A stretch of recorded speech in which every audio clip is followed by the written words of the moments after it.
ezimpi ezikhona okusolwa ukuthi ke izimpi zeigodi. Ngomgqibelo mhla insuku zingama27 kudutshuleke kwalimala abantu abayisihlanu kwathi ke owesithupha wase edlula emhlabeni. Kanti ke futhi ngesonto mhla insuku zingama28 ubeke sekudutshulwa ke futhi oyedwa wase edlula emhlabeni. Ngomsombuluko ngomhla insuku zingama29 kube nomunye ke futhi odutshulwayo ngaphandle nje kwehostela wase edlula emhlabeni. Angeneleleke amaphoyisa kuzo ikakhulukazi ke lezimpi zangaphakathi ehlanzeni hostela. Nakuba kungaziwa ukuthi ke izimpi okuwukuthi ngempela ngabe ke kubangwani.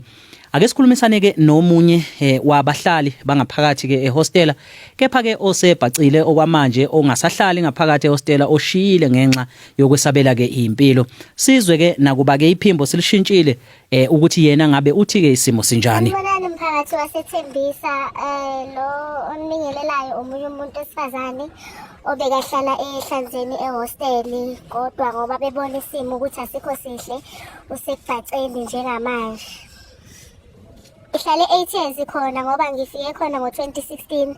Impilo yakhona ibiyinhle kakhulu ngoba besazi ukuthi ubugebengu into engekho. Mawuse hostela usuke uphephile, so bengiyibona iphephile ngaso sonke isikhathi. Yebo ingane ikhona.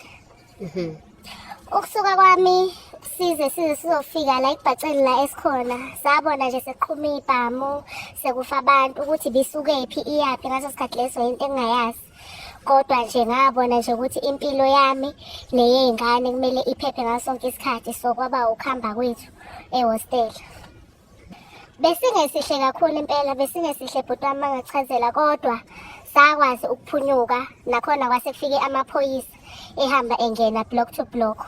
So sakwazi ukuthi imithalo ngoba bese sivele siyiqoqile, so sakwazi ukuthi amaphoyisa amasekhona la ngaphakathi rotate, sakwazi ukuthatha imithalo yethu sahamba ngoba sase sibalekela ukuthi asingathelwa amachaphazelo ngcono siphephe. Ukuthuka kakhulu kwaba khona ngicabanga ukuthi 3 weeks back la iqale khona lento, nakhona futhi sasitsha ukuthi mhlawumbe into encane, nakhona masizwa abantu bexoxa ukuthi ayibonaka usekwenzakala lento eso. La iqale khona ukusithusa kakhulu ngomgqibelo emini, nakhona besingazi ukuthi kwenzakala, sabona abantu nje sebabaleka. Masibabuza ukuthi kwenzakalani kwathiwa nazi ibhamu ziyaqhuma, sabaleka ke sayobhacisa endlini. Nakhona endlini usuke ungaphephile ngoba ezinye izindlu zethu asinawo amabhatla gadi, so awazi ukuthi mawulapho endlini lowo muntu lo mhlawumbe abahubhanayo angagijima engene endlini, wena ukuphepha kwakho kusuke kukuphi ngaleso sikhathi leso. Ngapha ney'ngane azikho mhlawumbe zi-attend ama-Saturday classes, azisesikoleni, so awusazi nokuthi ucashe endlini noma uphume uyobheka iy'ngane uhlangabezane nazo ibhamu le. So nje isimo impela nje hayi from ngomgqibelo besingesihle kakhulu. Ukudla ubusuqedelela okukhona bhuti wami, wona ukudla impela nje ubusuqedelela khona ngoba zonke iy'tolo y'valiwe. So mawufuna ukudla kumele uze uphume uye emoli ko-Pick n Pay ko-Spar uyothenga khona. Nakhona futhi inkinga ukuthi egeyithini uzophuma kanjani ngoba phela kuyathusa kuthule nje kuthe cwaka ngapha ziloku ziyaqhuma. So ubuqedelela khona lokho kukhona, ayikho iplani impela uzoba naye.